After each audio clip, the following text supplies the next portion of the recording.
kwanta an kirayi sojawa ba su zo ba. Amana ce a gare ku ranar tashin kiyama ɗaya bayan ɗaya wallahi sai an tambaye ku. Kar ku manta kun yi kudeta. Duk malamai na ƙasa sun ce sun bi ku. Hakki ne dinin mu in ya zuba sai an tambaye ku. Wallahi sai an tambaye ku ranar tashin kiyama. Mutane 1000 nawa ne a garin mu nan Gelkolo? 1000 nawa a cikin Gelkolo? A je a kare mana hanya a kashe mutane 1000 ba iyaka.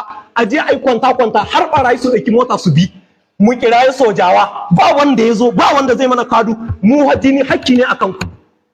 Jini ɗaya ya zuba wallahi hakki ne akan ka. Manzo Allah ya ce kullukum ra'in wa kullukum mas'ulun an ra'iyatihi.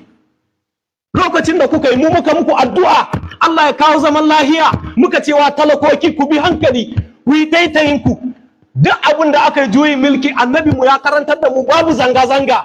Abin da yake na gaba ku bisa. Babu wanda yake bada mulki sai Allah. Qul illahumma malikal mulki tu'til mulka man tasha wa tanzi'ul mulka mimman tasha wa tu'izzu man tasha wa tuzillu man tasha bi yadikal khair wa huwa ala kulli shay'in qadir. Muka faɗi wannan ayan muka kwantarwa talakoki zuciyansu ba wani tashi hankali. Allah ya ba ku zaman lahiya amma yanzu kun samu mulki za a zo ana mana kwanta babu wani sojin da zai zo ya mana kare. Wallahi wata rana ku ne wata rana ba ku bane. Ina Fir'auna duk iskancinsa fitowa ya ce ana rabbukumul ala Allah ya kama shi balantana ma ku kai Fir'auna ba. In gaskiya ta zo ba wanda muke tsoro fa babu. Saboda haka ku ji tsoron Allah. Wuya hakki ne akan ku sai Allah ya tambaye ku ranar tashin kiyama. Dole sai kuma na tsaro mu talakokin ku ne. Allah ya dauka ya rataya a wuyan ku. Hakki ne akan ku. Wannan kasar mu ta Gelkolo gwamnati yanda take amfanuwa da shi babu wani garin da take amfanuwa da shi a wannan region na Difa babu ita kaman Gelkolo.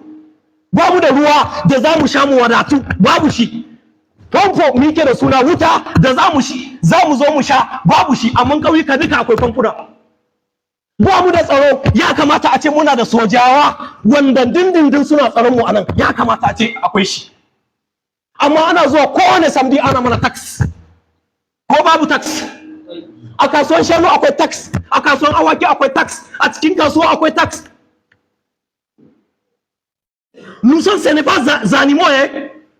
Nous sommes musulmans. Ce n'est pas animaux hein. Ko mu dabbobi ne.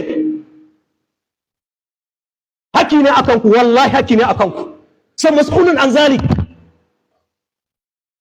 Saboda haka ban ma muku fatan sharri Allah ya kare mulkin ku amma ku gane wallahi tallahi duk wani talaka duk wani mulki da ya bar talakan shi da yake shan wahala face sai Allah ya amshi mulkin sa kuma sai Allah ya kaskantar da shi ya walakantar da shi.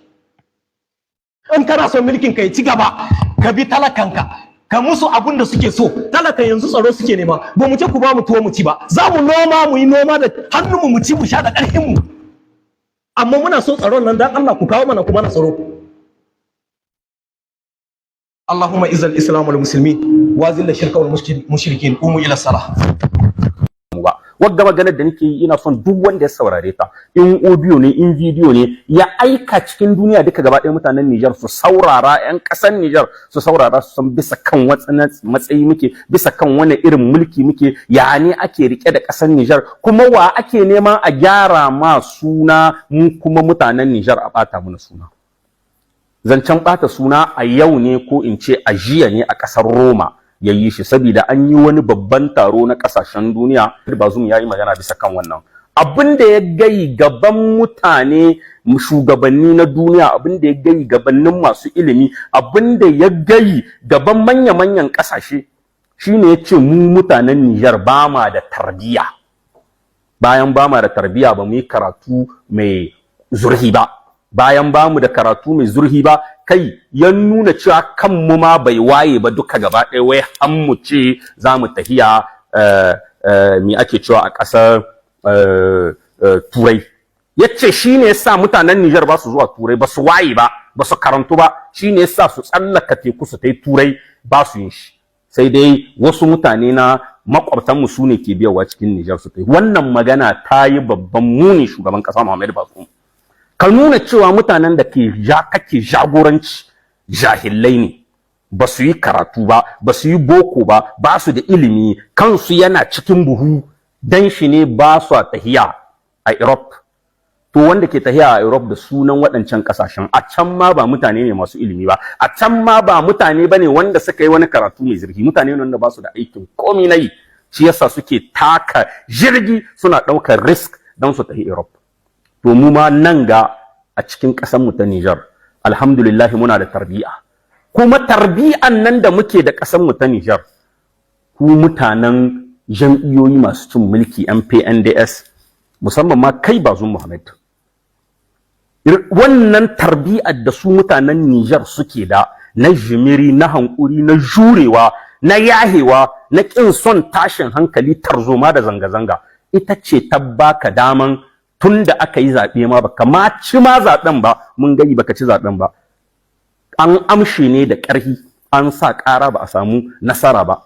Shi ne yasa dan mutane ba su hito suka nuna rishin jin daɗinsu ba, har kake ɗaukan kamar mutane ba su waye ba. To wayewar wannan ita ce ta sa mutanen Niger ba sa son tashin hankali, suke son ko menene za su yi shi cikin lumana, cikin kwanci hankali, cikin